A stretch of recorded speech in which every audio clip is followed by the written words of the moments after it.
no realicen todavía la parte de la introducción del trabajo hasta el momento en el cual ustedes ya hayan por lo menos casi que finalizado la totalidad del trabajo. ¿Listo? Porque de pronto la hacemos desde ahora y pues al final la tienen que ajustar o corregir, entonces pues es mejor dejarla para el final.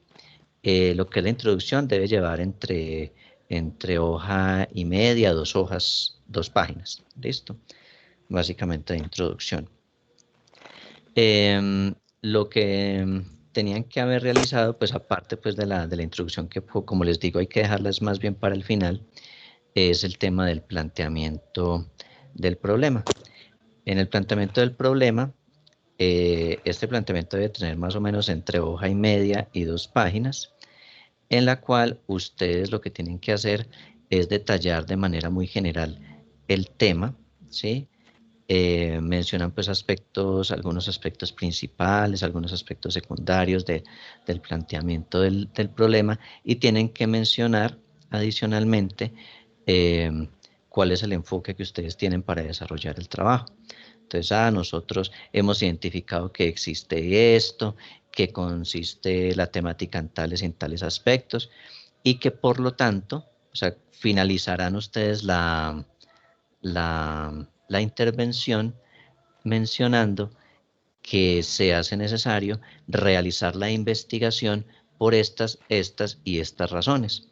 Entonces ustedes dirán, necesitamos investigar o se requiere hacer una investigación con mayor profundidad en este tema por esto, esto y esto. Sí, básicamente en eso consiste el planteamiento del problema, dar una generalidad del tema, mencionar algunos aspectos principales, unos pues secundarios y plantear la necesidad o mencionar el por qué es recomendable hacer una investigación en la temática que ustedes seleccionaron.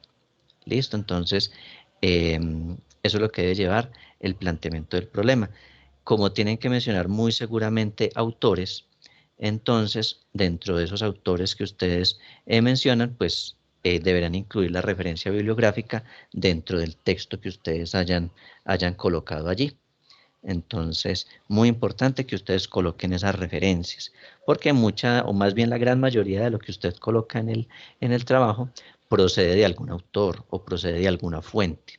¿Listo? Entonces, si ustedes consultaron la revista X, consultaron las siguientes revistas científicas, consultaron tales documentos, tales normas, entonces toda esa parte, ustedes todo lo que mencionen allí que corresponda a esas fuentes, ustedes lo deben colocar referenciado, porque no todo, ustedes, digámoslo así, procede de creación propia. Entonces, todo lo que ustedes coloquen de los autores, ustedes lo deben ir mencionando a través de las referencias bibliográficas. ¿Listo? Entonces, usted dice, el autor tal menciona que esto y esto. Entonces, por todo lo anterior y por todo lo que se menciona también en la revista tal, lo que se menciona en esta fuente de información, por todas estas razones se hace necesario realizar la investigación así, así, así, así. ¿Listo? Entonces, eso debe ir en el planteamiento del problema. Una vez que ustedes terminan esa redacción, sigue lo que es la formulación del problema. ¿Qué es la formulación? Es plantear una pregunta global de investigación. Entonces, básicamente, casi que esa pregunta está directamente relacionada con el título del trabajo que ustedes tienen de sus entregables. Entonces, si yo le coloqué, por decir algo, el IVA en los celulares, entonces, pues la pregunta de investigación o la formulación pues, del problema va a decir algo como eh, cuál es el manejo, cuál es la aplicación del IVA en los celulares en Colombia.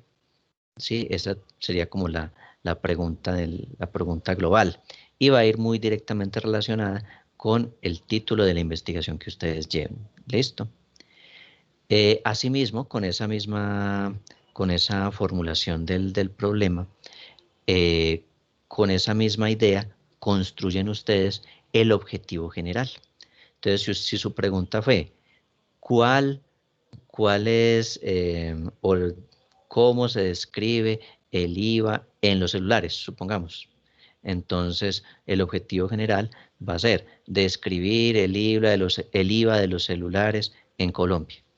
¿Listo? Es decir, el objetivo general va a estar directamente relacionado con esa formulación del problema, esa pregunta principal que ustedes realizan. ¿Listo? Entonces ustedes van a tener presente, esos dos van a ir siempre de la mano. Usted no puede preguntar o tener esa pregunta principal del que plantearon en el proyecto y colocar un objetivo general totalmente distinto a lo que está establecido en esa pregunta. Ambas van a ir de la mano. Casi que prácticamente el objetivo general es redactar esa pregunta, pero en forma de un objetivo, ¿sí? Que comience con verbo pues en infinitivo y básicamente es casi la misma pregunta, pero escrita en términos de objetivo. ¿Listo? Una vez que ustedes colocan esa pregunta o esa formulación del problema, sigue la sistematización del problema. La sistematización del problema pues consiste en elaborar 3, 4 o de pronto hasta 5 preguntas que le permitan a usted sembrar la base para resolver la pregunta principal. Entonces, si supongamos dijimos lo del IVA en los celulares, entonces, ¿qué necesito saber yo o qué necesito investigar yo para saber acerca del IVA en los celulares? Entonces, lo primero que ustedes se podrían preguntar es, ¿qué es el IVA? Entonces, una pregunta que va a ir dentro de esa sistematización del problema, pues va a ser, ¿qué es el IVA? ¿Sí? En Colombia. Una segunda pregunta, eh, ¿cuántos tipos de IVA hay en el país? Una tercera pregunta, ¿cuáles son las bases gravables y las tarifas del IVA en los celulares? ¿Listo? Entonces ahí tienen, por ejemplo, 3 preguntas que van a ir en esa sección de sistematización del problema. Una vez que ustedes han redactado esas 3, 4 preguntas o de pronto hasta 5 preguntas, entonces ustedes continúan o con esas, pues ese será el insumo para que ustedes realicen los objetivos específicos. Entonces, por cada una de las preguntas que ustedes colocaron en la sistematización del problema, asimismo, habrá un objetivo específico. Entonces, si ustedes dijeron, es que yo necesito saber qué es el IVA. Entonces, primer objetivo específico, descripción o identificación del IVA en Colombia o descripción de qué es el IVA en Colombia.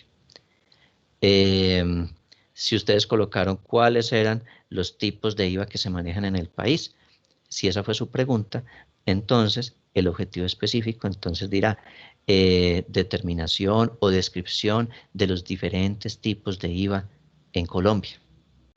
Listo. Si una de sus preguntas en la sistematización decía, por ejemplo, eh, ¿cuáles son las bases gravables y las tarifas del IVA en los celulares?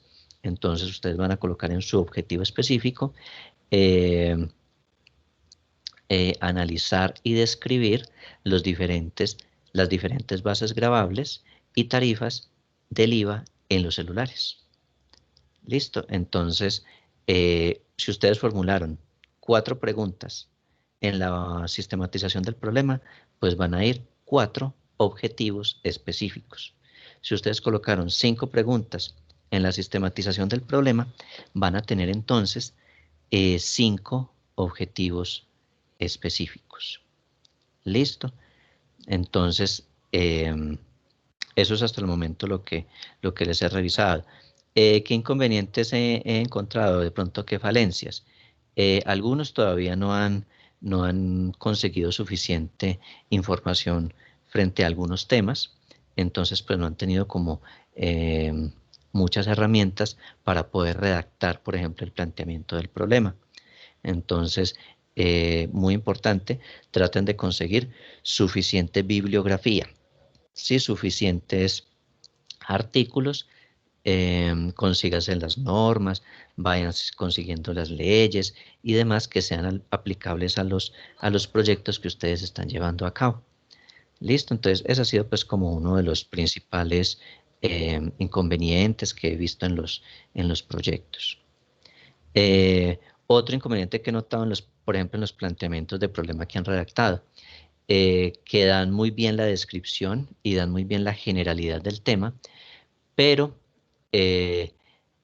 al final, o cuando están terminando la sección pues, del planteamiento del problema, no le han incluido la necesidad que existe de realizar esa investigación.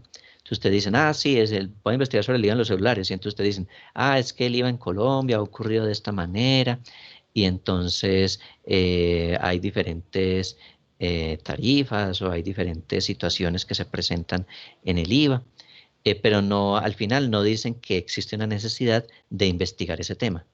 Entonces, eso ustedes lo tienen que colocar finalizando el texto. Ustedes mencionan que con base en todo lo anterior, con base en todo lo expuesto en los párrafos anteriores o con base en todos los argumentos que hemos expuesto, entonces es necesario profundizar en el estudio del IVA en los celulares, ya que, por ejemplo, las empresas de telefonía desconocen este y este aspecto. Entonces, por esa razón se plantea este estudio de investigación, esta investigación para poder dar solución a esto o para poder despejar dudas acerca de esta temática. Entonces, eso he notado que ha faltado en algunos de los planteamientos de problema que he recibido. Otros que de pronto formulan eh, el problema o de pronto hacen pues, la pregunta principal de la formulación del problema y no tiene nada relacionado ni con el objetivo general ni con el nombre principal del proyecto. Entonces, si ustedes colocaron un nombre del proyecto y la pregunta principal de investigación no tiene nada que ver con ello, entonces ustedes deberán organizar el título del proyecto para que quede asociada a esa pregunta de investigación o ajustar la pregunta de investigación para que quede también asociada al título del proyecto y recordemos que el objetivo, ya cuando estén redactando el objetivo general, pues tendrá que estar acorde con la pregunta principal de investigación, que es la que quedó establecida en la formulación del problema. ¿Listo? Entonces, eh, esto a veces empezar es complicado, pero no se preocupen que esto lo seguimos aprendiendo en la medida en que nos sigamos equivocando, en la medida en que nosotros hagamos el esfuerzo de seguir consultando fuentes bibliográficas y en la medida en que nos sigamos esforzando por redactar. ¿Listo? Entonces, no se preocupen porque una vez es como que se frustra un poco y piensa, no, es que definitivamente me hicieron demasiadas correcciones, no gustó nada de lo que yo hice. No, no es que no haya gustado, sino que de pronto hay que ir puliendo y más porque ustedes no se van a enfrentar a mí como jurado, sino que se van a enfrentar a dos o tres jurados que la universidad les pone allí para evaluarlos a ustedes. Entonces ellos son los que la van a mirar con total rigurosidad toda la parte que ustedes han desarrollado de ese entregable y los resultados que tengan frente a ello. Entonces, es muy importante que desde ya lo hagamos de la mejor manera. Si tenemos que corregir 2, 3, 4, hasta 10 veces, pues lo hacemos hasta que nos quede de la mejor manera posible. Lo importante es que ustedes entreguen su proyecto a la universidad y prácticamente los jurados al verlo les digan sustentan y casi que no tengan que corregir muchas cosas porque igual siempre pues ellos solicitarán de pronto uno o dos aspectos a corregir, porque obviamente cada jurado es muy diferente, entonces siempre nos harán de pronto alguna mejora, pero lo importante es que cuando se lo entreguemos a los jurados, la cantidad de mejoras que tengamos que hacer sea mínima o que ojalá sea ninguna. ¿Listo? Y que nosotros sepamos sustentar el trabajo de tal manera que no tengamos ningún inconveniente. ¿Listo? Entonces, como les digo, yo les estoy siempre en cualquier cosa, yo les paso, mire, les recomiendo que hagan esto, les recomiendo que corrijan esto y todo. Entonces, la idea es que tengamos unos entregables, unos proyectos muy buenos, de tal manera que los jurados prácticamente vean estos proyectos y vean sus sustentaciones y ya, y aprueben eh, estos proyectos pues para grado, ¿listo? No sé si tienen de pronto dudas, inquietudes con respecto a lo que llevan hasta el momento. Quisiera escucharlos, a ver quién tiene alguna inquietud al respecto.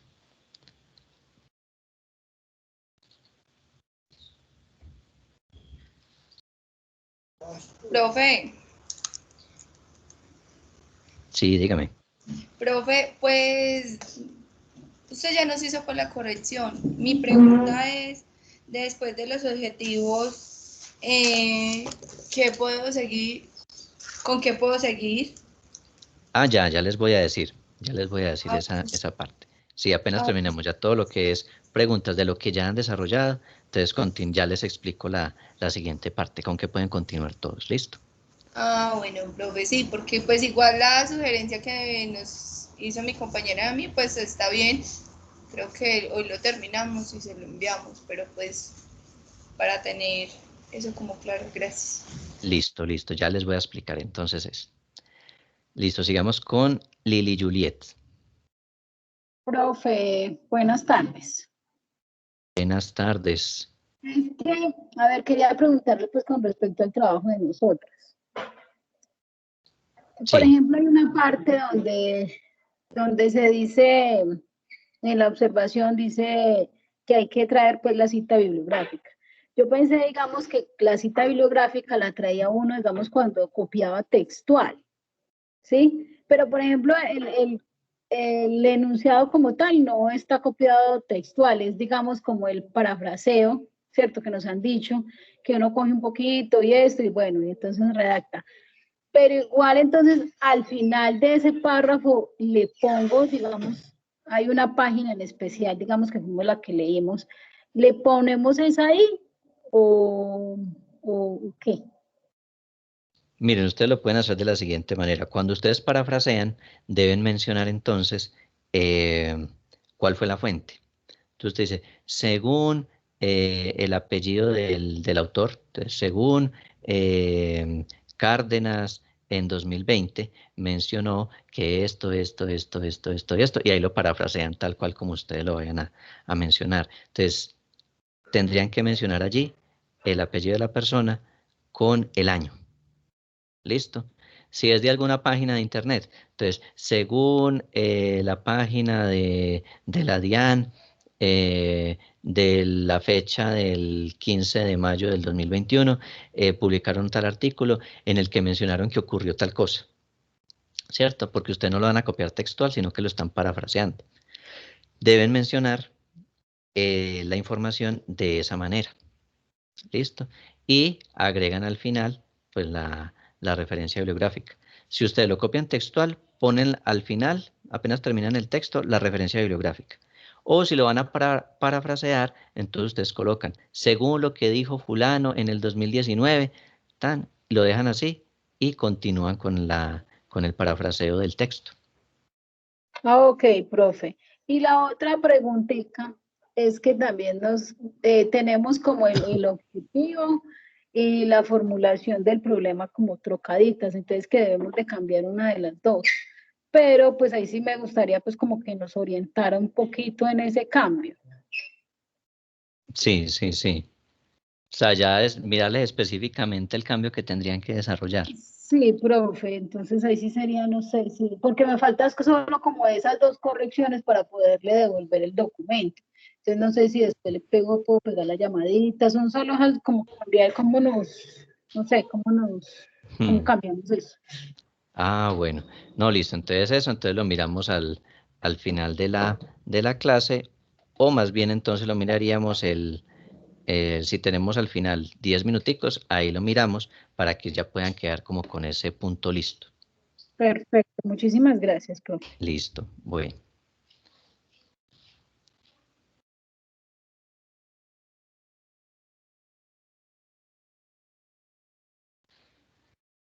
Bueno, ¿alguien más desea preguntar algo con respecto a lo que llevamos de los entregables?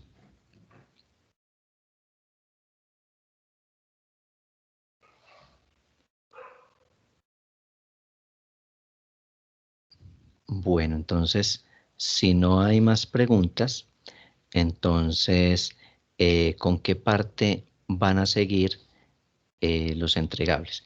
Miren, las correcciones y sugerencias que les he solicitado, ustedes los van a leer detenidamente o espero que ya los hayan leído y hacen las correcciones. ¿Listo? Si quieren me las pueden enviar, si los tienen esta misma semana, pues mucho mejor. para yo de una vez aprovechar y revisarles. Como les digo, solamente tengo 2 trabajos pendientes, que es dos que me enviaron el día 12, de Marcela y de Laura Vanessa.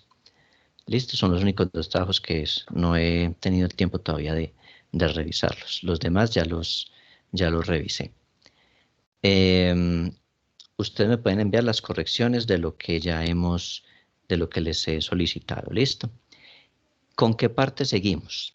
Las siguientes 2 partes del trabajo son la justificación y el marco teórico. Entonces, en la justificación, ¿ustedes qué van a hacer? Primero, va a ser de una extensión entre hoja y media y 2 páginas. ¿Listo? Es decir, la justificación no podrá ser de media hojita. ¿Listo? Entonces, para que lo apunten allí. La justificación va a ser entre página y media y 2 páginas. ¿Listo? ¿Qué van a colocar ustedes en la justificación? En la justificación ustedes van a colocar el por qué se está realizando ese entregable. ¿Sí? El por qué están desarrollando esa investigación. Ustedes van a entrar a dar todas las razones por las cuales es importante hacer ese estudio. Entonces, este estudio es importante porque esto y esto, porque hay unos vacíos en las normas en esto y en esto, porque las empresas no lo están aplicando correctamente, porque hay muchas sanciones de parte de la DIAN en el manejo del IVA, o porque muchas personas no conocen la facturación electrónica, porque muchas personas cuando declaran renta no tienen todos los soportes y no son válidos, entonces la DIAN les pone unas multas o les hace unos requerimientos. Ustedes colocan ahí todas las razones por las cuales es importante hacer esa investigación que ustedes están haciendo. Van a colocar todo lo que es importante, todo lo que es relevante, y también van a colocar todo lo que ustedes consideren que es pertinente también para la academia misma. Entonces, este también es importante porque esto servirá para que los estudiantes de contaduría pública puedan profundizar en tal temática, para que los programas de contaduría pública también puedan apropiarse de estos elementos en las clases de legislación tributaria. También es importante porque esto brinda nuevos elementos prácticos para los ejercicios que se desarrollan en el pregrado. Adicionalmente es importante para que otros grupos de investigación puedan estudiar estas otras temáticas. Todo eso ustedes lo deben mencionar en la justificación. ¿Listo? Entonces vamos a colocar el por qué se hace o por qué se hacen estos estudios. ¿Listo? ¿Por qué se está haciendo este proyecto de investigación o este entregable de diplomado? Entonces se hace por esto y esto es lo que sucede en el país, entonces el país necesita que se profundice en tal cosa, o los contadores necesitan conocer este aspecto que de pronto no ha sido estudiado a profundidad. Adicionalmente es importante para que se disminuyan las multas que hay en las empresas por tal concepto. Es importante porque en el comercio electrónico sucede esto y esto, o es importante porque la retención en la fuente en Colombia ocurre así, y muchas personas no conocen el procedimiento 1 y el procedimiento 2, o esto es importante porque las zonas económicas sociales no se conocen mucho en Armenia, y muchas empresas pueden aprovechar los beneficios que hay, entre muchos otros aspectos. ¿Listo? Entonces la justificación es la otra parte que van a desarrollar del trabajo. Recordemos, la extensión deberá ser entre hoja y media y 2 hojas. ¿Listo? Entre página y media y 2 páginas. Deberá llevar esa justificación y son todas las razones, todo lo que hace que el estudio que ustedes están realizando sea importante, por qué es relevante y si eso viene siendo pertinente con la academia. ¿Listo? Si esto es importante que la gente lo estudie o no. ¿Listo? Ustedes tendrán que manifestar allí en la justificación todas las razones, todos los porqués son importantes para es entregable de diplomado. ¿Listo? Una vez que ustedes terminan la justificación, siguen con la parte más extensa, o digámoslo así, de las partes más extensas del trabajo, que es el marco teórico. ¿Qué van a colocar ustedes en el marco teórico? Ahí ustedes van a colocar todo lo que sea o lo que corresponda a los antecedentes del tema que ustedes van a investigar. Entonces ustedes van a colocar qué sucede con el tema a nivel mundial, qué sucede con el tema en América Latina, qué sucede con el tema en Colombia, adicionalmente qué es lo que dice tal norma con respecto a lo que ustedes están investigando, qué dicen entes de reconocido concepto a nivel contable o a nivel tributario.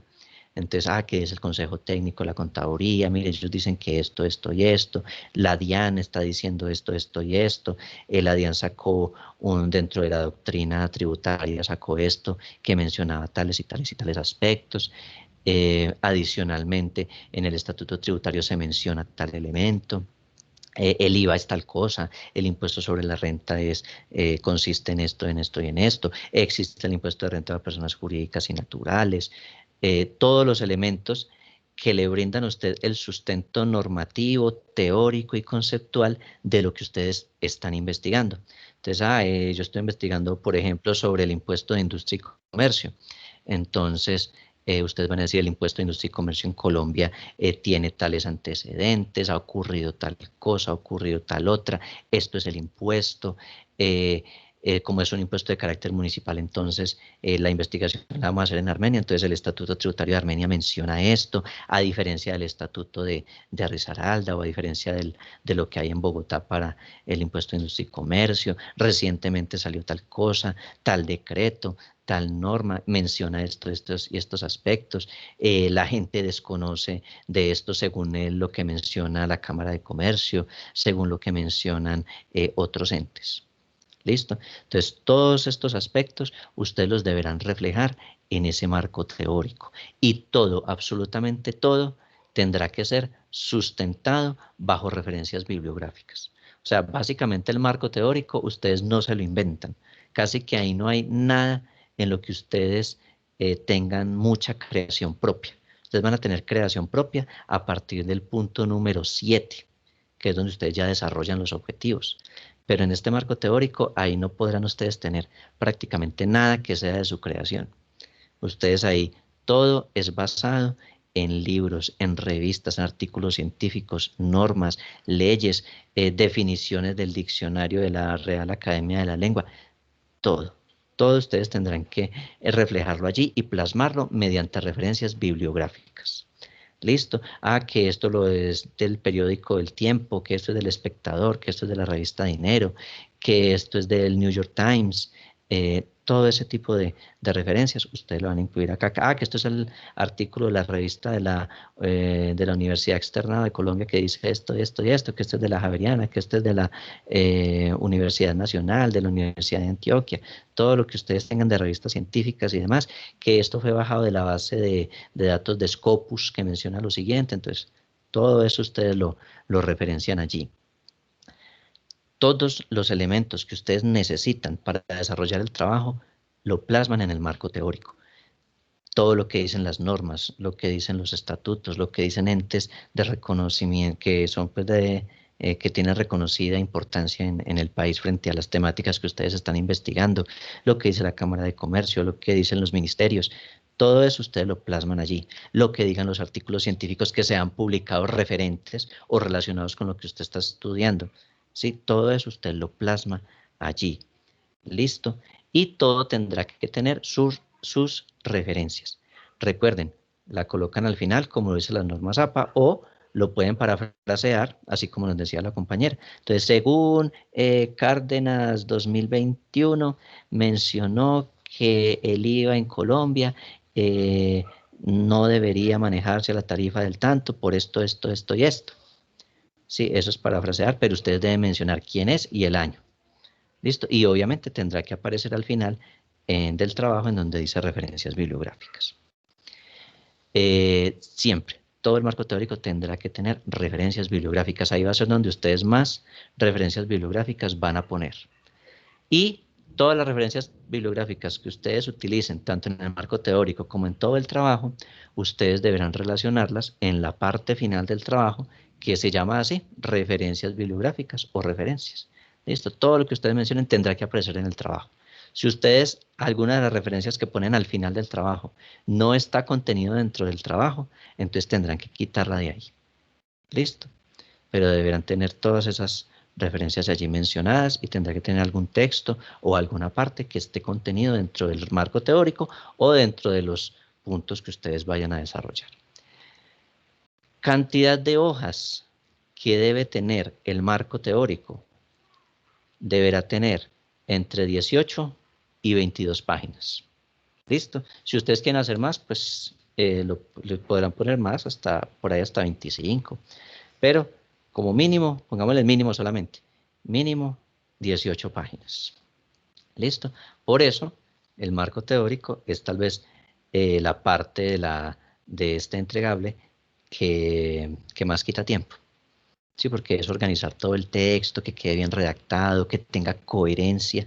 Sí, no es que usted copie y pegue de los diferentes artículos científicos que ustedes tengan, pero eso no tenga coherencia. No, ustedes deben mirar que tenga coherencia y si no tiene coherencia, pónganle todos los conectores y redacten el texto, organícenle el texto de tal forma que al usted leerlo, le dé la suficiente hilaridad al texto. ¿Listo? Entonces, muy importante que en ese marco teórico ustedes lo organicen de tal manera que se pueda leer detenidamente y que no vaya a tener como incoherencias. Entonces, usted está hablando del IVA. El IVA en Colombia ocurre así, así, así, así, así, así. Y en el otro párrafo dice, y la OCDE dijo que las plataformas deberían funcionar así. Entonces no tiene mucha coherencia. Usted debe colocarle un enlace, colocarle los conectores que sean necesarios para que se conserve la idea. Y cuando pasen a otra idea, entonces colocarle los conectores necesarios para que se difiera entre la idea que traía y una idea nueva. ¿Listo? Entonces usted dice, por otra parte, la OCDE menciona con respecto a las plataformas tecnológicas esto, esto, esto, esto y esto, y entonces ocurre lo siguiente, Así pues, también consideramos importante estudiar la evasión de los impuestos, porque ocurre que de acuerdo con el Ministerio de Hacienda, en Colombia la evasión está a un nivel de tanto por tales y tales y tales y tales razones. Entonces, es ir dándole la suficiente coherencia al texto. Ya saben, por lo menos 18 páginas de marco teórico. ¿Listo? Es la parte más extensa del trabajo. Fechas. Mencionemos fechas. A ver, hoy estamos a 15 de mayo. La idea para que ustedes hagan la entrega de la justificación y el marco teórico, la podemos dejar tipo 19 de junio, de tal manera que ustedes ya hayan terminado muchos ya las clases que tienen normalmente de entre semana y puedan dedicarle el tiempo suficiente. Si ustedes comienzan desde esta misma semana a trabajarle a estos dos puntos, lo alcanzan a tener mucho antes. Pero la intención es que por lo menos de aquí al 19 de junio, yo voy a apuntar acá de una vez, 19 de junio, ya hayan realizado la justificación y el marco teórico. ¿Listo? Quedamos claros en lo que hay que hacer. Justificación y marco teórico. Justificación, todas las razones por las cuales usted lleva a cabo ese entregable. Y marco teórico, todos los componentes conceptuales, normas, conceptos, toda la información que ustedes consigan frente al tema, la plasman allí. ¿Listo? No vayan tampoco a colocar un marco teórico de 100 páginas porque ya es demasiado extenso y entonces les van a decir que le quiten una cantidad de información. Deberá tener como mínimo 18 páginas y si se extienden mucho, supongamos que el que más se extienda hasta 25. ¿Listo? Entonces, 18 páginas de marco conceptual o de marco teórico y para el caso de la justificación, entre página y media y 2 páginas. ¿Listo? Es un trabajo grande. más que todo el tema de referenciar, de colocar todas las referencias bibliográficas. Recuerden estudiar las normas APA, buscar como el resumen de las normas APA para que puedan colocarlo correctamente. Y organizar los textos. No corten y peguen y ya, no. Denle la suficiente coherencia y que se conserve la idea de lo que están manejando.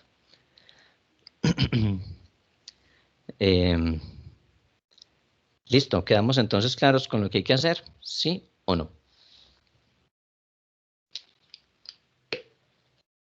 Listo, profe. Bueno, entonces continuemos con la temática que veníamos desarrollando. Voy a compartir acá en pantalla. Les voy a compartir en pantalla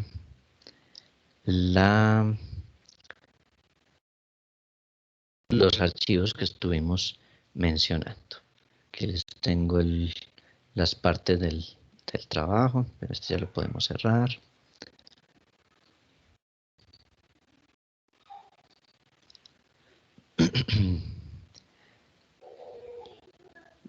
Listo, entonces, ahora 8 días estuvimos trabajando los valores patrimoniales y alcanzamos a ver el de efectivo y equivalentes y todo lo concerniente a valor patrimonial de las inversiones.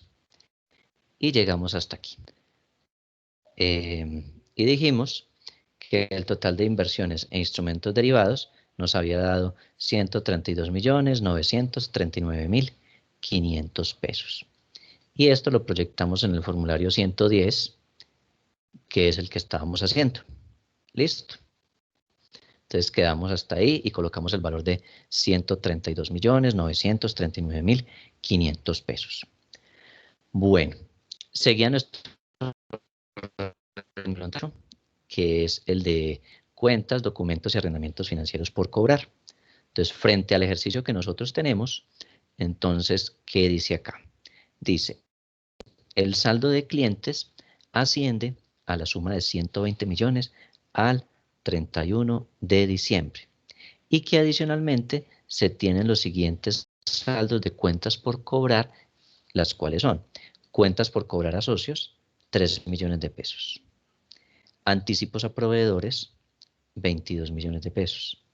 Dividendos y participaciones por cobrar, 2.100.000. Y cartera de difícil cobro de 1 millón de pesos. ¿Listo? Y adicionalmente, acá hay un renglón que dice que se tiene un valor de 8.500.000.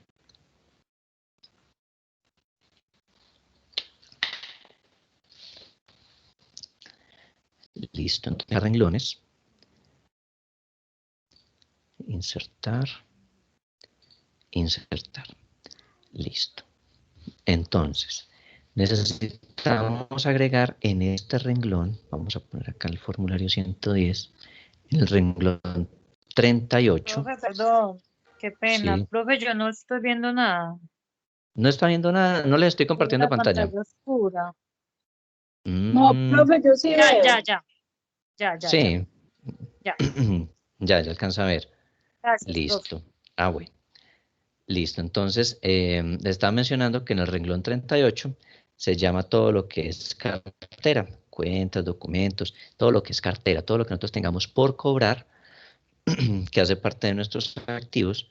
Entonces, necesitamos averiguar qué valor colocamos. Entonces, en el ejercicio que ya se les debe estar reflejando en estos momentos ya en la pantalla, está contenido los saldos. Entonces, tenemos cuánto hay de clientes, cuánto hay por otros conceptos que ustedes tengan por cobrar. Esto es la misional de la entidad, es decir, la cartera que hace parte de su razón de ser. Sí. Perdón, yo le escucho muy entrecortado, no sé si soy solo yo. Yo también, profe. Sí, repito Yo entonces. también, profe. Sí, ya me escuchan mejor. Sí, ¿me Cuando oyen? ahí sí, pero cuando empieza a hablar se empieza a entrecortar. Bueno, listo, ahí ya les voy a repetir Profe, y en lo entonces. posible mantener un tono de voz más fuerte. Listo. Entonces el saldo de clientes. Entonces tenemos 120 millones que corresponden a la cartera normal de los clientes. ¿Listo? Eso prácticamente es cartera misional, y la cartera misional pues es la razón de ser de la entidad. Sí, todo lo que ustedes recaudan por concepto de las ventas que ustedes realizan a crédito. Adicionalmente, los otros conceptos, como por ejemplo las cuentas por cobrar a socios, los anticipos a proveedores, los dividendos y participaciones, y la cartera de difícil cobro. Entonces, ¿cómo calcularemos el total? Entonces tendremos que utilizar simplemente la suma de 120 millones. Sí, esto es de los clientes, voy a colocarles acá. Clientes. Y los clientes deben tener asociado algo que se llama el deterioro. ¿Quién sabe qué es el deterioro de los clientes? ¿Alguien ha escuchado algo? ¿O qué se les ocurre que es el deterioro de los clientes? Profe, pues hasta donde yo tengo entendido es como el tipo de mora que se viene manejando. Dependiendo del tipo de mora ya se empieza a crear el deterioro. Si es de 30, Listo. mayor a 60, 90. Y pues creo que dependiendo del tipo de entidad se puede determinar hasta qué días de mora se puede generar el deterioro. Listo. Entonces lo que nos menciona la compañera hace parte de lo que nosotros conocíamos como la provisión de cartera, ¿cierto? Entonces, anteriormente se manejaba mucho lo que era la provisión de cartera por el método general y por el método específico. Entonces teníamos un método en el cual usted decía que si la cartera superaba el año de vencida, usted le calculaba un porcentaje a toda la cartera que estuviera vencida. Y, o si no, existía el otro método en el cual usted separaba la cartera, en la cual usted decía de 0 a 3 meses el 5%, de 3 a 6 el 10%, y los mayores a 6 el 15%, y así sucesivamente, ¿cierto? Esa era como la provisión de cartera que se manejaba. Con las normas internacionales, entonces ya hay un cambio frente a la valoración de los riesgos de cartera. ¿Y qué se dice de acuerdo con las normas internacionales? Usted debe hacer un análisis de la cartera de absolutamente todos sus deudores. Entonces, usted dice, de todo ese listado que usted tiene en la cartera de clientes, usted dice cuál es el riesgo que va a tener por cada uno de esos clientes. ¿Por qué? Porque cada uno se considera un mundo independiente y cada uno tiene particularidades distintas. Por lo tanto, entonces usted dice, el cliente número 1,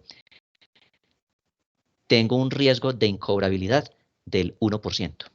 El cliente número 2 tiene un riesgo de incobrabilidad del 10%. El cliente número 3 tiene un riesgo de incobrabilidad de esa cartera del 0.5%. Y así sucesivamente. Y entonces usted realiza todo ese cálculo basado en los riesgos que puede tener y le aplica las metodologías que dicen las normas internacionales y coloca ese valor como deterioro de clientes. ¿Listo? Entonces, en este caso, tenemos que el deterioro de los clientes equivale a 8.500.000 y pues en este caso lo tendremos acá restando. ¿Listo? Entonces recuerden que el deterioro de los clientes aparece desde que se implementaron las normas internacionales para los diferentes grupos. ¿Listo? Para entonces el valor patrimonial, Profe, qué, sí, qué pena, no escuché de dónde salió el deterioro de los clientes. el deterioro de los clientes salió de las metodologías, permítame yo ahora aquí, y le damos a aceptar. Listo, el deterioro de los clientes viene de una metodología, en este caso lo estamos tomando como si fueran de los saldos de los libros, ¿listo? Pero el deterioro de clientes se viene o sale de hacer la operación de calcular el riesgo de cobrabilidad contable de cada cliente. Entonces, lo que les acabo de mencionar, el cliente número 1 tiene un riesgo de incobrabilidad del 1%, el cliente número 2 del 0.5%. Profe, qué el pena, cliente pero número entonces 3. usted en un ejercicio, si no lo pone, usted nos dice cuánto es ese deterioro, porque por ejemplo ahí yo no lo veo, entonces eso me Sí. imagino que lo de usted lo sacó pues. Ah, sí, si usted alcanza a ver en pantalla los datos que tengo, ¿no? Sí, señor. Sí, ahí dice, se tiene un deterioro de clientes por un valor de 8.500.000. Ah, ok. Qué Sí, pena, no. en este caso, en la empresa, a usted le entregan los libros y usted lo tiene en su cuenta que se llama deterioro de clientes. Entonces, usted Profe, tomaría se le ese dato. escucha muy yo le escucho muy entrecortada. Sí, espere. Los demás también me escuchan otra vez entrecortado. Sí, Sí, profesor, se le está escuchando así maluquito. Sí, profe. Ah, bueno, correcto. entonces espérenme, entonces ya me salgo y me vuelvo a conectar nuevamente.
Listo, ya me conecté nuevamente, entonces me confirman si me están escuchando mejor, si se está escuchando igual. Mucho mejor, profesor. Listo, listo. Entonces continuemos. Listo. Entonces tenemos acá, ya están viendo en pantalla el ejercicio. No, profe. No, listo. Sí, profe. Sí, profe. Ya, Sí. listo, ya lo deben de estar viendo en este momento. Permítanme, miramos sala de espera. También se salió Marcela Castañeda. Le damos a admitir, listo. Listo, perfecto. Entonces ya se les debe empezar a proyectar ahí en pantalla el ejercicio. Listo, cliente 120 millones. Y entonces colocamos todos estos valores de las cuentas que tenemos por cobrar. Entonces tenemos el clientes y asociado a clientes, pues le restamos el deterioro de los clientes. Y todo lo que tengamos por cobrar también lo agregamos allí, incluyendo la cartera de difícil cobro. ¿Listo? Todo esto lo incluimos allí. Una vez que tenemos todos estos datos allí reflejados, entonces colocamos valor patrimonial de cuentas por cobrar. Listo. Entonces hacemos la sumatoria. Y este es el valor, estos 139.600.000 vendría siendo el valor que ustedes van a reflejar en el formulario 110. Listo. Entonces acá teníamos varios valores, uno de 148, uno de 139.600.000, uno de 39.500.000, uno de 28.100.000 y uno de 138.600.000. Entonces, de todos esos que ustedes me habían dicho, el valor que realmente nos sirve es este de 139.600.000. Entonces, ese valor lo vamos a colocar en el renglón 38. Profe, Sí, dígame. Tengo una consulta. En el renglón 37 no deberíamos aproximar, o bueno, como se deje. Tengo entendido que no pueden quedar, digamos, 500, 600 pesos, sino valor cerrado. Ah, sí, lo ponen en cifras de 1000. Sí, lo deben colocar en cifras de 1000. Entonces, en este caso, si nos da cerrado, es copiar y vamos a ponerlo acá. Sí, en este caso, ¿nosotros qué hacemos? Inicialmente colocamos los valores y al final podemos redondear. O si queremos, pues de una vez, lo podemos redondear. Listo, debe quedar todo en cifras. En este caso, 132.900.000. Lo podemos redondear a 940.000. Siempre cuando les dé 500, aproxímenlo de una vez al 1000 siguiente. Listo. Entonces, 132.940.000 y 139.600.000. Entonces, ahí ya hemos diligenciado el renglón número 38. Renglón número 39, la parte de inventarios. Entonces, con la parte de inventarios, entonces también tenemos una información. ¿Sí? Entonces, ¿cuál es la información que tenemos? Muy fácil. Entonces, ¿qué tenemos? Pues acá le coloqué diferentes tipos de inventarios que ustedes puedan llegar a tener. Entonces, recordemos que en las empresas pueden existir solo productos terminados y son comercializadores, ¿cierto? Entonces, lo que se conoce como mercancías o mercancías no fabricadas por la empresa. Entonces, nosotros, pues yo acá les agregué una empresa que además de fabricar también sea un comercializador. Entonces les tengo inventario de materias primas, inventario de productos en proceso, inventario de productos terminados y si de pronto hubo deterioro de inventarios, entonces también se los coloqué. Ah, listo. Que se maneja el sistema de inventario permanente, les dejé también la anotación para que lo tengan allí presente. Entonces, valor patrimonial de los inventarios. Entonces, ¿cómo lo hacemos? Entonces, hacemos la sumatoria. Es igual a los 45 millones más este, y el deterioro, recuerden que el deterioro resta. Entonces, menos el deterioro, o más bien, venga, coloquémoslo todo.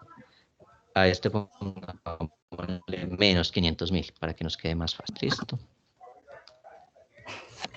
Entonces, para el caso de los inventarios, entonces nos quedó un total de 112.500.000. Listo.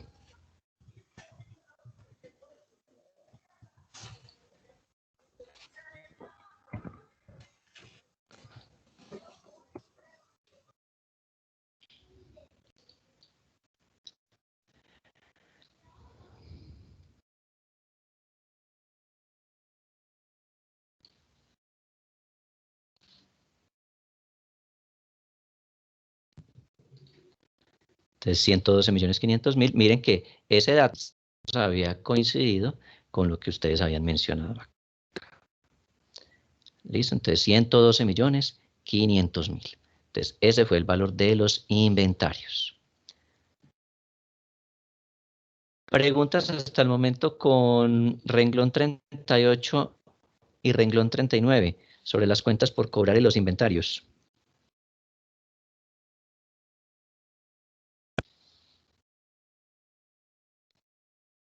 Bueno, no hay preguntas. Entonces sigamos con activos intangibles. Listo, los activos intangibles. Ustedes recuerdan bien lo de los activos intangibles que son, ¿cierto?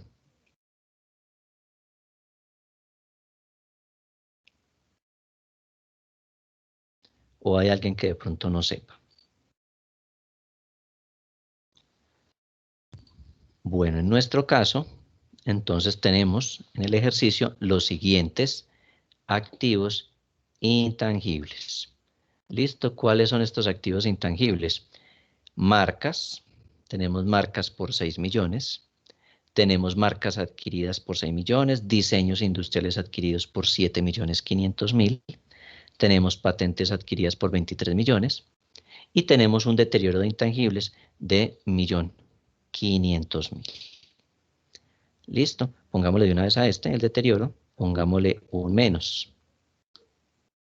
Entonces, menos 1.500.000. Entonces, aquí vamos a colocar valor patrimonial de los intangibles. 2 puntos. Bueno, Sí, dígame. los patentes, ¿qué es? Esos patentes. Los patentes son, por ejemplo, que usted hizo un descubrimiento de algo. Entonces usted lo hace patentar para que nadie más copie lo que usted descubrió y usted lo pueda vender o lo pueda explotar durante una cantidad de años. ¿Dónde uno patenta Entonces, eso? eso se ¿Saben qué patenta con la, es? con la Superintendencia de Industria y Comercio. En Colombia es con la Superintendencia. Ah, ya. Sí, entonces, por ejemplo, usted descubrió que puede sacar un mecanismo para que los televisores proyecten la imagen mucho más nítida y con colores que resalten mucho más. Entonces usted puede ir y patentar eso. Y entonces nadie más podrá utilizar esa tecnología hasta pasado cierto tiempo, o salvo que usted le venda la patente para que otra empresa la pueda utilizar. O se utiliza, por ejemplo, mucho también ahora con las vacunas. Sí, mire que están las vacunas, que la de Pfizer, que la de Moderna, que la de Sinovac, todo eso. Cada uno de ellos, la molécula que ellos diseñan para las vacunas, ellos la patentan. Y entonces, con esa patente, nadie más puede hacerla igual a la de ellos, porque ellos patentan todo ese conocimiento. Y la única forma para usted poderla hacer es que usted vaya y le compre a ellos la patente para que usted pueda producir ese tipo de vacunas. Ah, ya. Sí, sí le queda más claro o no. Sí, profe, súper. Gracias. Listo, listo pues. Entonces, para este valor patrimonial de los intangibles, sumamos todos los intangibles que tenemos, marcas adquiridas, diseños adquiridos, patentes adquiridas, y le restamos el deterioro que haya de intangibles. ¿Listo? Para nuestro caso, pues nos dio 35 millones. Antes de colocar el valor allá, quiero preguntarles algo. ¿Ustedes habían escuchado, por ejemplo, acerca de los intangibles formados? ¿O nunca han llegado a escuchar sobre eso? Yo no, ¿Qué diferencia? los compañeros. Bueno, de pronto alguien que haya llegado a escuchar con respecto a eso. Bueno, les cuento. Anteriormente, bajo las normas nacionales, existían 2 tipos de intangibles, digámoslo así. Unos eran los intangibles adquiridos y otros los intangibles formados. Entonces, supongamos una marca. Usted una marca la puede comprar y la puede utilizar por X tiempo. Pero usted también puede formar su propia marca, ¿cierto? Y darle algún valor. Resulta que a la luz de las normas internacionales, todo lo que sean activos, intangibles, que sean formados, no se reconocen como intangibles. ¿Listo? Entonces, las normas internacionales, todo lo que anteriormente se conocía como activos intangibles formados, es decir, que yo mismo produzco o que yo mismo creo, no se consideran intangibles a la luz de la norma internacional. Solamente se consideran intangibles a la luz de la norma internacional los intangibles que yo compre. Entonces, si yo compro una marca, entonces sí la puedo incluir dentro de mis activos financieros, dentro de mis activos pues en el estado de la situación financiera, lo podré incluir allá como intangible. Pero si yo creé mi propia marca y le di un valor, a la luz de la norma internacional, no se permite que sea reconocido como un intangible. ¿Listo? Entonces, para que lo tengan ahí muy presente. Por eso acá en el ejercicio que les estoy dando, mire que todo dice adquiridos. Marcas adquiridas, diseños industriales adquiridos, patentes adquiridas, pero no hay marcas propias. ¿Por qué? Porque eso a la luz de la norma internacional ya no se reconoce como un activo intangible. Es para que lo tengan allí presente para cualquier momento que ustedes lo necesiten, lo tengan ahí bien incluido dentro de sus apuntes. Entonces, o si de pronto quien quita que les ponga una cascarita y les ponga acá, patentes formadas internamente por la empresa y les ponga ahí un valor de patentes formadas por 50 millones. Ese no lo podrían incluir acá. Listo, nos dio 35 millones y esos 35 millones pues son los mismos que aparecen acá en el renglón 40. Seguimos con activos biológicos. Entonces, los activos biológicos aparecen en el renglón 41. Los activos biológicos pues corresponden a la explotación de plantas y animales. ¿Listo? Entonces, para que aquellos que de pronto no recuerden el tema de los activos biológicos, entonces, si ustedes tienen cultivos o si ustedes tienen animales, exploten animales, entonces, pues, corresponde a la explotación que usted realiza de esos animales. Entonces, lo que se conoce como semovientes y demás.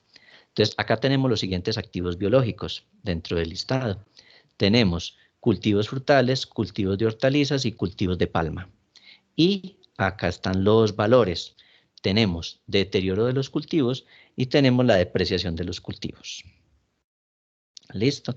Recordemos que estas depreciaciones en los cultivos pues va a depender mucho de cuánto sea la vida útil de los cultivos, que no es lo mismo que para el caso de las propiedades planta y equipo, para las demás propiedades. Esto depende del ciclo de vida que tengan esos cultivos. Entonces, ¿qué hacemos? Acá a este deterioro le vamos a poner un menos y a las depreciaciones también le vamos a poner un menos. Listo. Vamos a colocar acá valor patrimonial. Valor patrimonial de los activos biológicos. Listo. Y entonces hacemos la suma. Listo, donde vamos a colocar desde aquí y le restamos los que están negativos. Listo. Entonces, muy simple. Mire que muchos de los componentes que se van a reflejar en la declaración, la gran mayoría provienen simplemente de los saldos que aparecen en los estados financieros. Usted los organiza, hace sumas y restas y los plasma allí. De pronto los únicos que tienen como mayor diferencia para calcularlos es el tema de las inversiones cuando hay en títulos. Pero como les digo, la gran mayoría de las empresas no mantienen invirtiendo en títulos, no mantienen invirtiendo en bolsa de valores, no mantienen invirtiendo en tanta cosa pues que hay de bonos ni demás. Son muy pocos los que por lo menos invierten en CDTs. ¿Listo? Entonces, cuando a ustedes les corresponda realizar declaración para empresas que tengan títulos, pues simplemente se remiten a la información que ya hemos venido trabajando y miren que inclusive la metodología no es difícil.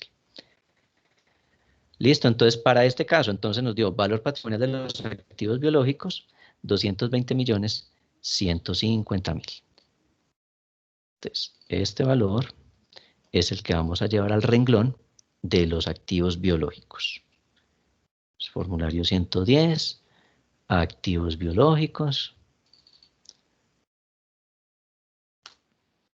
Se nos quedó en 220.150.000, que era uno de los resultados que ustedes me habían dado. Entonces miren que vamos muy bien. Bueno, si ustedes de todas maneras quieren consultar, recuerden que todo esto no me lo inventé yo, sino que está en el estatuto tributario, en el decreto y demás normas. ¿Listo? Entonces, si ustedes quieren consultar cuáles son los artículos, dentro de la presentación que tenemos desde ahora 8 días, también se encuentran los artículos específicamente. Entonces, por ejemplo, yo creo, no sé si ya estarán viendo mi pantalla con las diapositivas. Creo que ya deben de estar que les aparece ahí en pantalla. Sí, profe, ya aparece. Listo, muchas gracias. Entonces, ahí en pantalla, ahí les menciono cada uno de los renglones con su respectivo artículo. Entonces, por ejemplo, el de cuentas por cobrar está en el artículo 145. El de los inventarios en los artículos 63 y 64. Los intangibles en el 32, en el 74, en el 74-1 y especialmente en el 279. Si estos que tienen un resaltado es porque les hago un mayor énfasis, ¿Listo? Activos biológicos los encuentran en el artículo 92 al 95 del Estatuto Tributario. Listo, les dejo todo esto acá dentro de la diapositiva para que ustedes lo consulten con detenimiento, los puedan analizar, les puedan dar una revisadita. En ocasiones el lenguaje es muy técnico y a veces no lo comprendemos muy bien, pero en la medida en que continuamos leyendo esto con más frecuencia, nos vamos acostumbrando a la terminología. Listo. Por ejemplo, el que sigue a continuación, el de propiedades, planta y equipo, propiedades de inversión y activos no corrientes mantenidos para la venta. Se encuentran en el artículo 69, en el 69-1 y en los artículos 128 a 140 y en el 290 del Estatuto Tributario. Listo, ahí también pueden encontrar toda la información detallada de cada uno de estos renglones también. Listo, ahí obviamente pues va a estar unos términos que poco a poco nos iremos acostumbrando a ellos. Sí, dígame. Esa siglas que hay ahí que decía es que AN. Ah, bueno, esos son lo que les acabo de mencionar. Activos no corrientes mantenidos para la venta. Espérame, activos no corrientes. Mantenidos para la venta.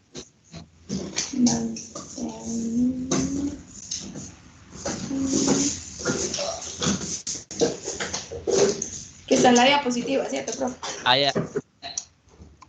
Sí, y también aparece en el renglón. Miremos en el formulario. En el formulario también aparece así. Propiedades, planta y equipo, propiedades de inversión y también aparece la abreviatura. Activos no corrientes mantenidos para la venta. Listo. De pronto alguien que quiera saber qué es eso. ¿Qué son activos no corrientes mantenidos para la venta? Sí, profe, yo sí quiero saber. Profe. Listo, vea, los activos no corrientes mantenidos para la venta es cuando usted decide vender alguna de sus propiedades, planta y equipo. Entonces, usted lo saca, pues a la luz ahorita de las normas internacionales, usted lo debe sacar de sus propiedades, planta y equipo y abrirle un grupo aparte dentro del estado de la situación financiera que se va a llamar activos no corrientes mantenidos para la venta. ¿Por qué? Porque usted, por decir algo, va a vender un lote que usted tenga de la empresa. Entonces usted tiene un lote en X parte y lo va a vender. Entonces usted ya no lo puede dejar como propiedades, planta y equipo. ¿Por qué? Porque a la luz de la norma internacional le dice usted me lo debe separar aparte porque usted ya no lo va a estar utilizando. Usted lo tiene allí mientras lo vende. ¿Listo? Quiere decir que muy seguramente usted lo podría llegar a vender en el corto plazo. Y en el corto plazo, pues a usted se le va a convertir esa propiedad, planta de equipo, se le va a convertir en efectivo y equivalentes. ¿Sí? Entonces usted deberá separar de sus propiedades, planta de equipo, esos activos que vaya a tener aparte para venderlos.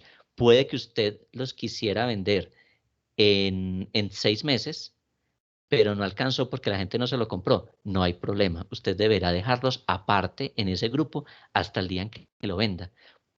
Porque ya la finalidad que tiene ese activo no es la misma que tenía, era dejarla para la explotación de su actividad económica, sino que ahora la destinación que tiene es venderlo, ¿sí? Entonces lo que pide la norma internacional es sáquelo aparte en un grupo independiente que me indique a mí o que indique a los terceros, a las personas que van a mirar los estados financieros, que ese activo ya no hace parte de las propiedades, planta y equipo porque usted lo va a vender.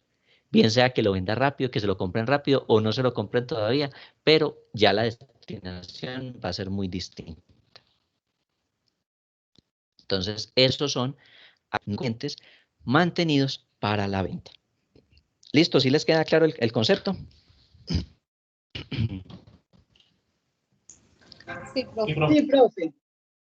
Listo. Entonces, en este renglón, entonces, ¿qué vamos a colocar?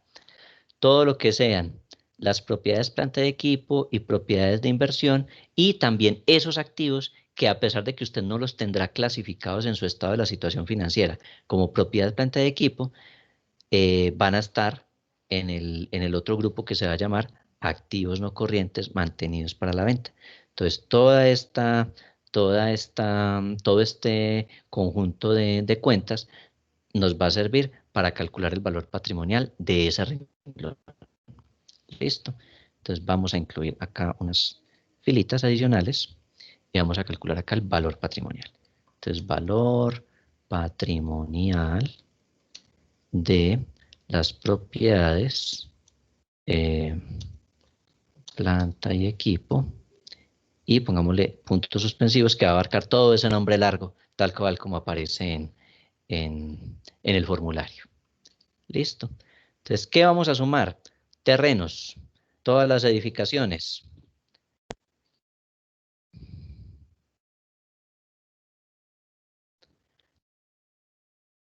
Listo, ya se les debe estar viendo otra vez ahí el ejercicio. Entonces vamos a sumar terrenos, vamos a sumar edificaciones, todo lo que se tenga como maquinaria, todo lo que haya como vehículos, todo lo que haya como equipos de oficina. Si hay depreciaciones, ya saben que las depreciaciones restan, entonces restando. Y si hay deterioros, entonces restando. ¿Listo? Miren que acá lo separé aparte. Esto hasta aquí eran las propiedades planta de equipo. Y estos que hay acá son los activos no corrientes mantenidos para la venta. Mire, terreno de la bodega mantenida para la venta y la bodega que tienen para la venta y la depreciación de la bodega. Entonces, esta depreciación también va a ir restando.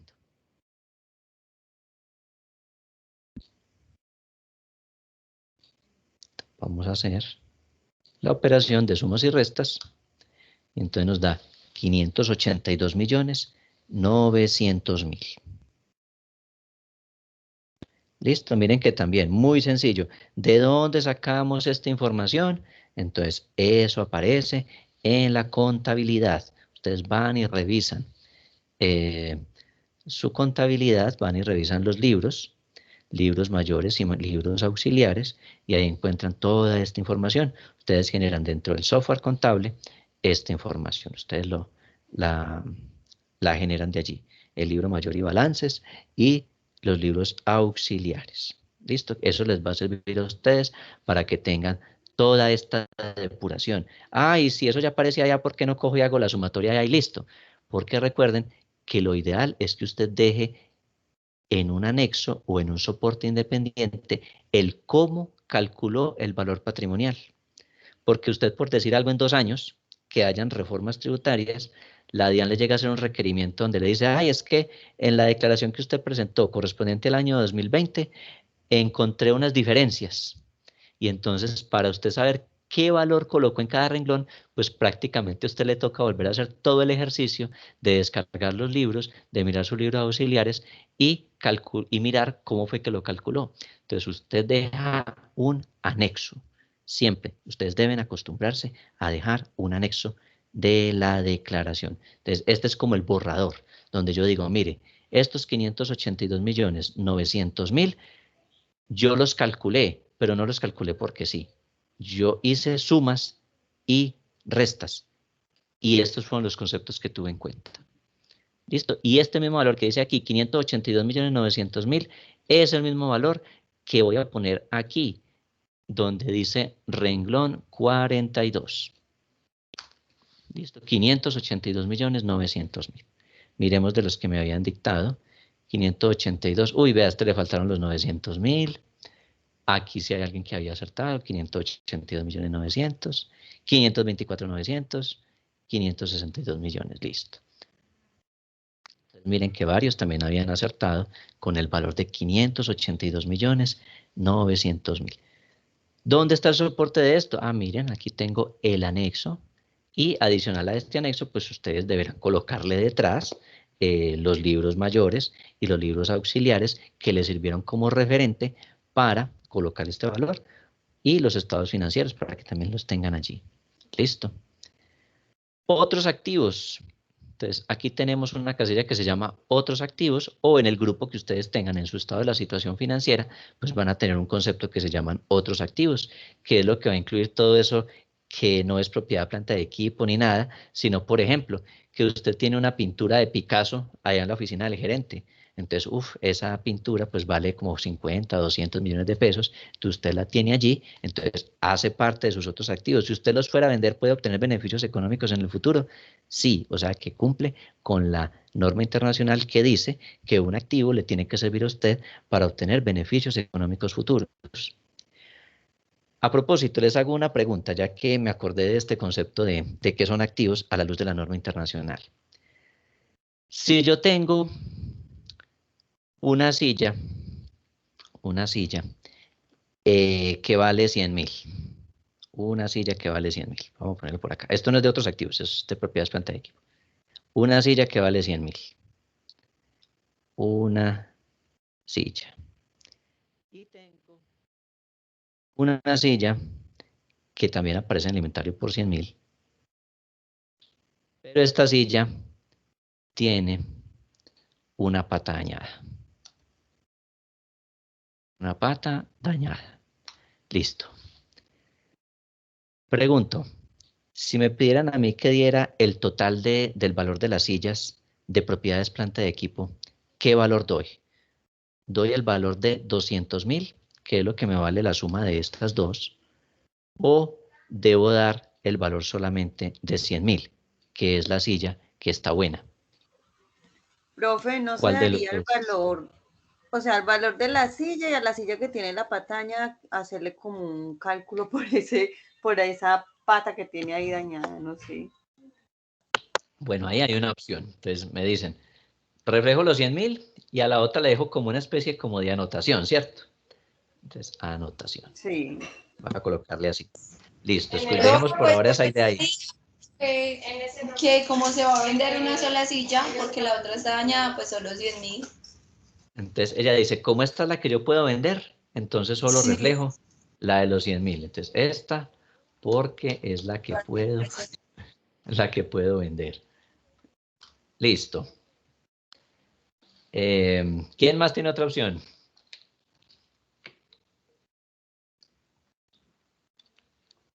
O nos vamos con esas dos opciones. Profe, no sé, pero no hay como un porcentaje de deterioro, por deterioro. Un porcentaje por deterioro. Bueno, ahí hay otra opción. Establecer deterioro. Y colocamos acá un porcentaje. ¿Ve? Coloque el símbolo que no es. Listo, ahí hay otra opción entonces. Entonces tenemos, uno, pues dejar los 200.000 y hacerle una anotación al de la pata dañada, pues de que está dañada la silla, ¿cierto? Opción 2, dejo solo la de 100.000 porque es la que puedo vender. Opción 3, establezco un porcentaje de deterioro.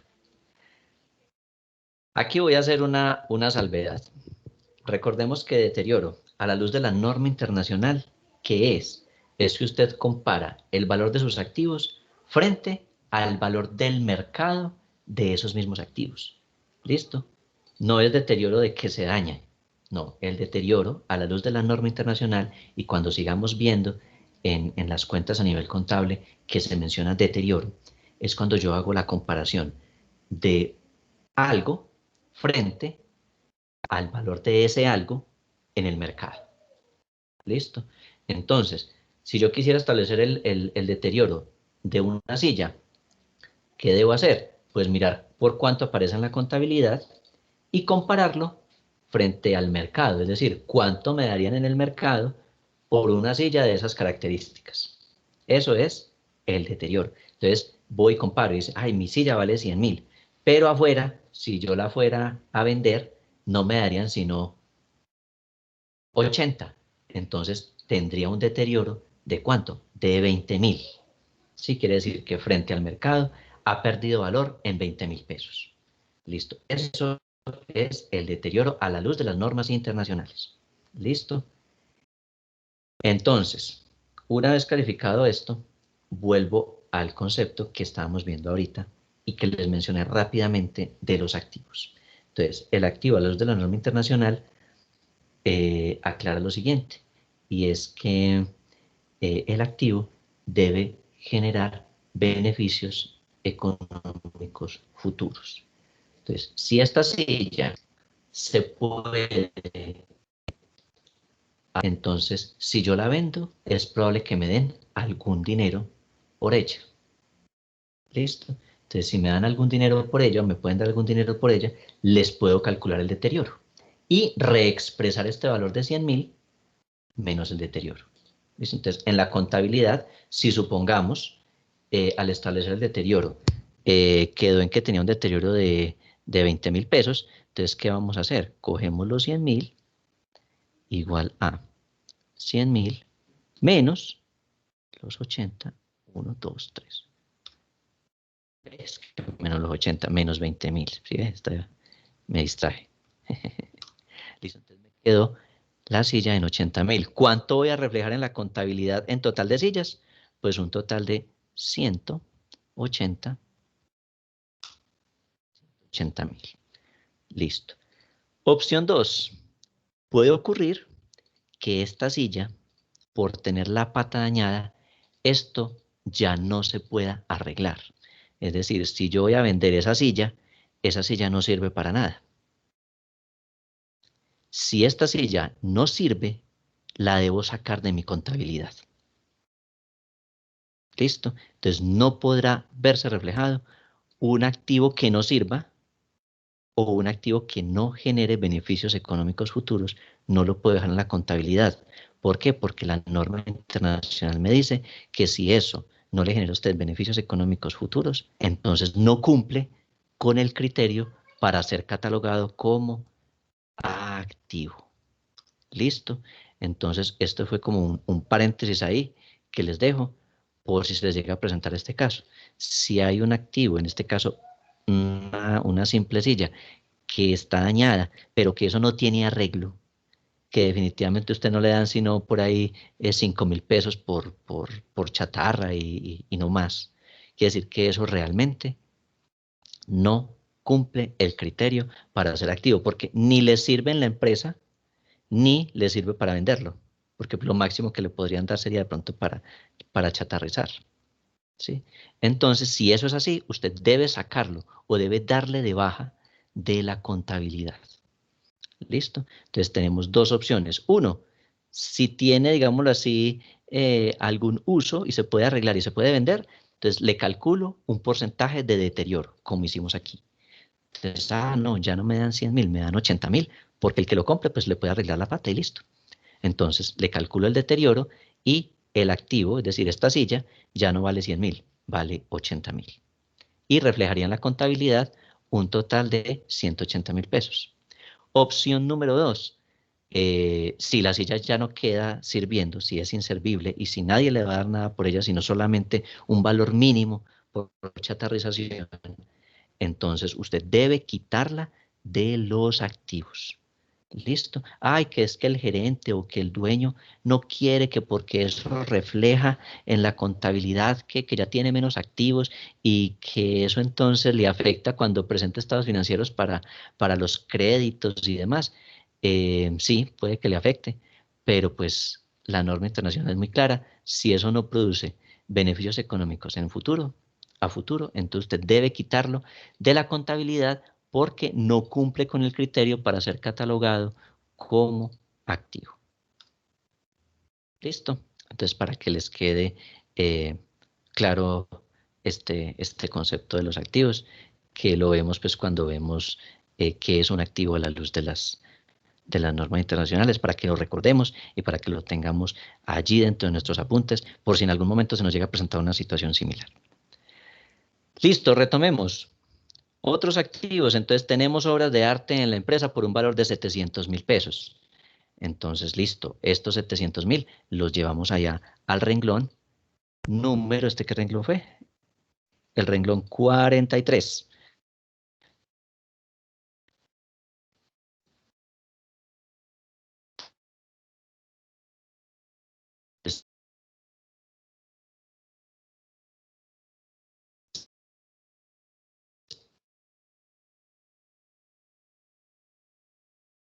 estos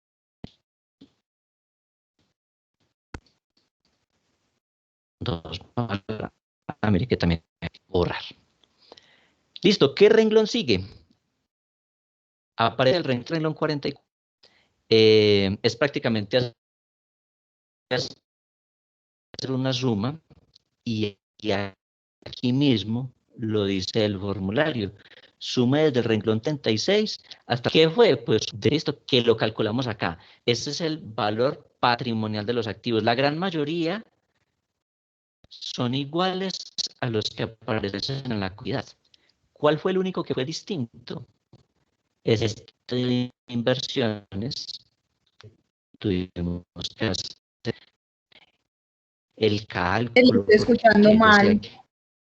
Profe, no le escucho. Calcularle los Profe. intereses que estuvieran. Pues, bueno, entonces ya me voy a desconectar otra vez.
Listo, ya me conecté otra vez, ¿me escuchan? ¿Alguien me escucha? Sí, señor. Sí, profe.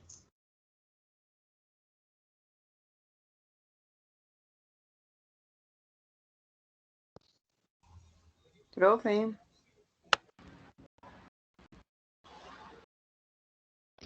Ya no lo escucho.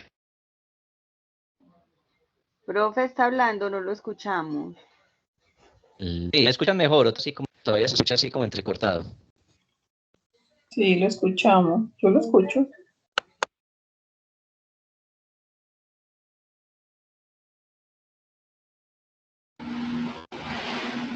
Profe, inicia a ver si lo oímos porque yo lo escucho a pedazos. Listo, ¿me escuchan ahí nuevamente? ¿Me escuchan? Sí, sí. Sí, señor. Ahí, profe. Lo escucho.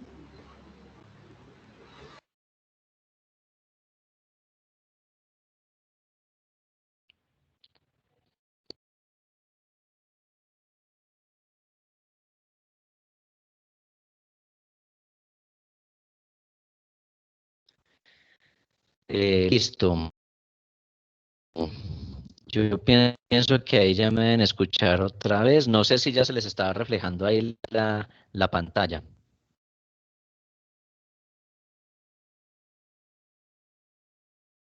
¿Sí me oyen? Sí, profe. Ya vemos, profe, la Sí, pantalla. sí, listo. Bueno, listo. Entonces, lo que se hace acá es simplemente hacer la sumatoria. ¿Listo? Desde el renglón 36 hasta el renglón 43. Acá pues ya trae la fórmula, entonces él automáticamente pues nos hace la suma.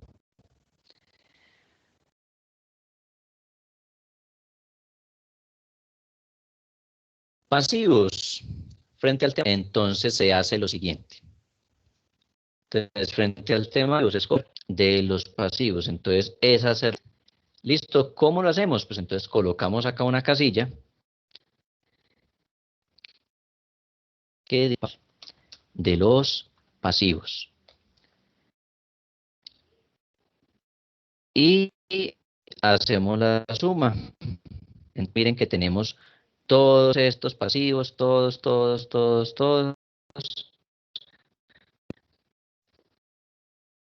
Los ponemos acá y hacemos listo, y les colocamos acá el valor.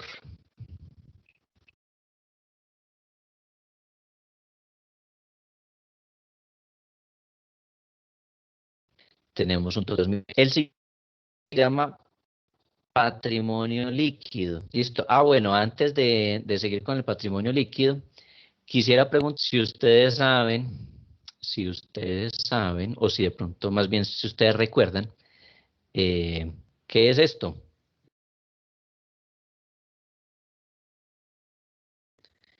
Si ustedes recuerdan qué es esto, donde dice beneficios a empleados de corto plazo, beneficios a empleados de largo plazo, beneficios a empleados por terminación del vínculo laboral y beneficios a empleados.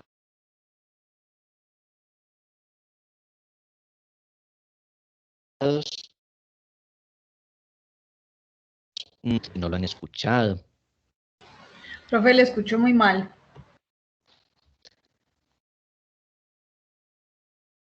Listo. ¿Han escuchado de pronto qué son estos conceptos?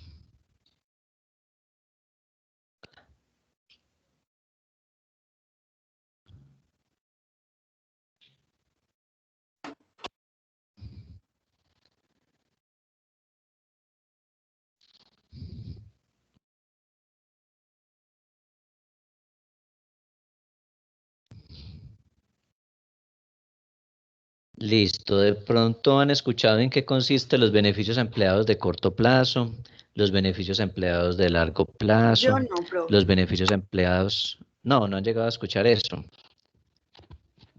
Bueno, entonces les cuento no sé si de acá. pronto tiene que ver con préstamos, ¿no? Listo, no, venga, entonces les explico en qué consisten. ¿Ustedes qué pasivos han escuchado relacionados como con los empleados? Así que se les venga a ustedes a la mente.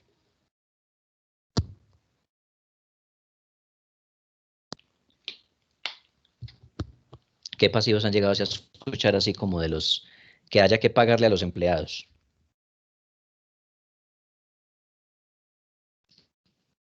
De pronto una incapacidad, profe, o no entra ahí. Listo, entonces entonces miremos qué son. Entonces los beneficios a No entraría en el empleados pago de corto plazo. cesantías. Exactamente, esos son. Entonces los beneficios a empleados de corto plazo, ¿cuáles son? Entonces son todos los que estén relacionados, por ejemplo, con las prestaciones sociales. Entonces todo lo que son las cesantías, que las vacaciones, que los intereses a las cesantías, que las primas, todo eso van a estar aquí catalogados como beneficios a empleados de corto plazo. Listo, las normas internacionales ya lo catalogan así. Entonces, beneficios a empleados a corto plazo vendrían siendo esto. Beneficios a empleados de largo. Entonces, les voy a dar un ejemplo muy concreto. Son, por ejemplo, yo no sé si ustedes hayan llegado a escuchar acerca de los quinquenios. Entonces, hay trabaja 5 años, entonces le dan un quinquenio. Y el quinquenio, pues ya depende de lo que diga la empresa que es. Ellos pueden decir, le damos Es como una 1 millón de pesos. Exactamente. Comisiones, Entonces, lo que son esos quinquenios, no, este de beneficios a largo plazo, de largo plazo, corresponde específicamente a pagos que se hacen para varios años. Entonces, si usted cumple cierta cantidad de años trabajando en esa empresa, entonces le pueden dar, por decir algo, el quinquenio. Es como el beneficio entonces, por ¿qué es los el años quinquenio? laborados. Exactamente, un beneficio por haber laborado tantos años. ¿Sí? ¿Alguien quiere decir algo? Es que no lo entiendo muy bien. ¿El qué? Reconocimiento por antigüedad, profe. Exactamente, un reconocimiento por antigüedad, una prima por antigüedad. Entonces, si usted cumple, por decir algo, 3 años en una empresa, o por decir algo, 5 años en una empresa, entonces, si la empresa tiene establecido que le van a dar una prima de antigüedad, entonces se la pagan en esos años. Entonces, esos pasivos son los que se denominan beneficios a empleados de largo plazo.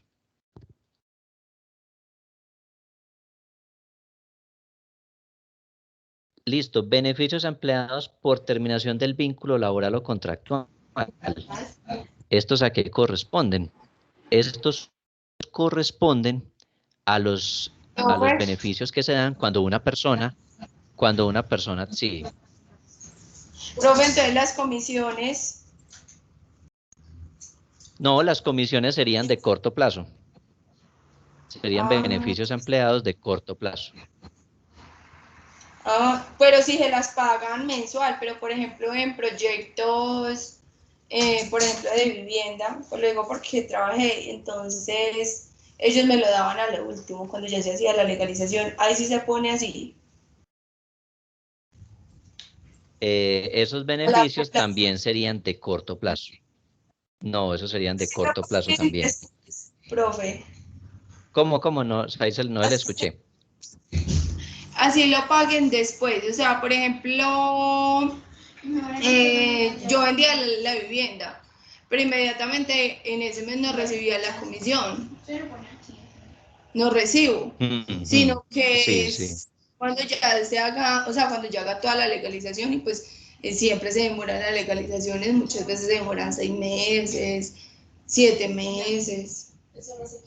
Listo, no, desde que sea en un periodo que no supere el año, entonces se consideraría de corto plazo. Ya. Sí, ya si se pasa del año o de más del año, entonces ya serían de largo plazo. Perfecto. Muchas gracias. Listo. Este tercer componente de beneficios a empleados por terminación del vínculo laboral o contractual hace parte es cuando una persona se retira, entonces la liquidación que le corresponde. Estos serían los beneficios a empleados por terminación del vínculo laboral o contractual. Profe, ¿también hay se otro agregarían indemnizaciones? Sí, señora, en este concepto. Y adicionalmente, pues desde que la indemnización ya esté en firme, ¿sí? Desde que usted sepa que, por ejemplo, lo despidió sin justa causa y que le tiene que pagar la indemnización y usted directamente ya sabe cuánto es, entonces la puede incluir aquí en beneficios a empleados por terminación del vínculo laboral o contractual.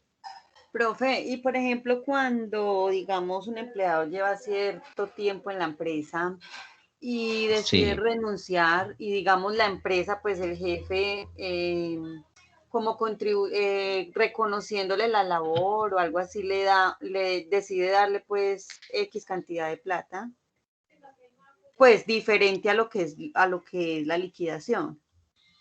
Diferente a lo que es la liquidación. Lo pueden incluir aquí, porque de todas maneras él se lo está dando en reconocimiento a la labor que realizó, como beneficio a empleados de corto plazo. Lo puede incluir en este concepto. ¿Por qué? Porque la persona terminó y pues él le hizo el reconocimiento y le dio el dinero que consideró. Entonces se considera como una bonificación adicional por la labor prestada. Entonces lo puede incluir en esta sección de beneficios a empleados. Sí, él le va a seguir dando, o sea, él le sigue dando ese dinero. No, o sea, digamos, laboró con la empresa 5, 6, 7, 8 años. Sí, sería a corto plazo. Sí, porque se daría en el momento en que la persona termina. Entonces es una obligación que le tiene que dar al momento en que ya la persona ya se vaya a ir. La puede colocar acá si él ya sabe que, supongamos, la persona le iba a renunciar con una buena anticipación. Y si no, si por ejemplo la persona le dijo, por decir algo, dentro del mes, dijo, voy a renunciar a partir de tal fecha, entonces ya no le tendrá que incluir aquí, sino que lo pasa y lo reclasifica a este otro pasivo, que serían beneficios a empleados por terminación del vínculo laboral o contractuales. Si la persona le dijo, por decir algo, 3 meses de anticipación, entonces lo tiene aquí. Cuando ya sea el momento de pagar, que ya se pasa al último mes, entonces debe hacer la reclasificación y pasarla a beneficios a empleados por terminación del vínculo laboral o contractual. Sí, sí me alcanzó a escuchar. Sí, profe, comprendo. Muchas gracias. Listo. Listo. ¿Quién sabe qué son beneficios a empleados post-empleo?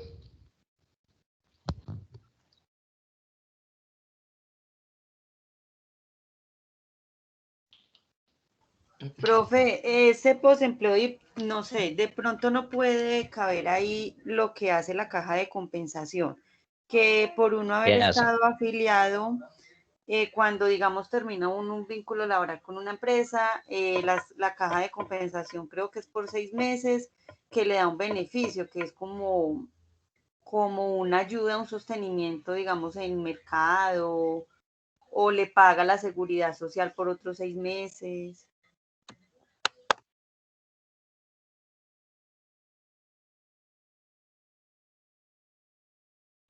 Ya, desde el punto de vista de la calidad, somos una empresa X y entonces vamos a darle beneficios post-empleo a las personas que estuvieron en la empresa. ¿Sí? Entonces, ¿cómo lo tendríamos que enfocar? Desde el punto de vista de que somos la empresa X y una persona que, por decir algo, se pensionó mientras estaba trabajando en la empresa. Entonces, la empresa decide, por ejemplo, seguirle dando beneficios de vista de salud. Entonces, le dan, por decir algo, planes adicionales para que estén esos planes planes con, ¿cómo es que se dice? Planes de medicina prepagada. O siguen haciendo, por decir algo, actividades para los pensionados. Entonces, todas esas actividades que hagan para los pensionados, que un paseo a no sé dónde, que le celebran el día de no sé qué, el día de no sé cuántas, que van a hacer la fiesta de Navidad, entonces invitan a todos los que son pensionados. Todo ese tipo de actividades, se consideran beneficios post-empleo, es decir, la persona ya está, pero aún así, por haber trabajado en esa organización, le siguen dando ese tipo de beneficios, como para seguirles inculcando en ellos el sentido de pertenencia y el agradecimiento por la labor que ellos realizaron mientras estuvieron vinculados a la empresa. Entonces, esos son beneficios post-empleo. Entonces, esos tipos de pasivos que la empresa tiene que pagar por estas personas, entonces se consideran beneficios a empleados post-empleo. ¿Listo? ¿Sí me hago entender entonces con esto? Sí, señor. Listo. Entonces, simplemente era para puntualizarles que recordemos que ya muchas de las cuentas que manejamos anteriormente en pasivos ya no aparecen, sino que han venido también cambiando dependiendo de la misma categorización que nos han dado las normas internacionales. Entonces, listo. Acá ya tenemos el total de los pasivos, que fueron 432. Y esos 432 millones los estamos colocando en el renglón 45 de nuestro formulario. Ya se ve el formulario en pantalla. Sí, señor. Listo. Listo. Y entonces, una vez que colocamos los pasivos, entonces se calcula el patrimonio líquido. El patrimonio líquido es al total del patrimonio que teníamos en la casilla 44, pues se le resta, perdón, el de la casilla, sí, en la casilla 44, se le restan los pasivos. Aquí hay un error. Acá, al renglón 44, le restamos el renglón 45. Listo.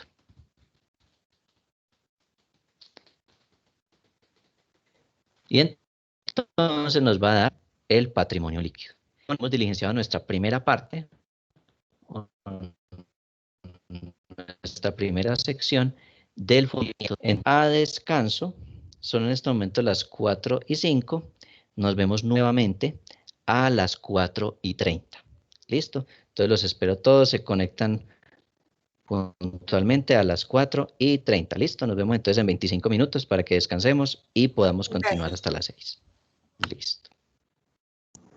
Gracias, profe. Gracias. Bueno, con gusto.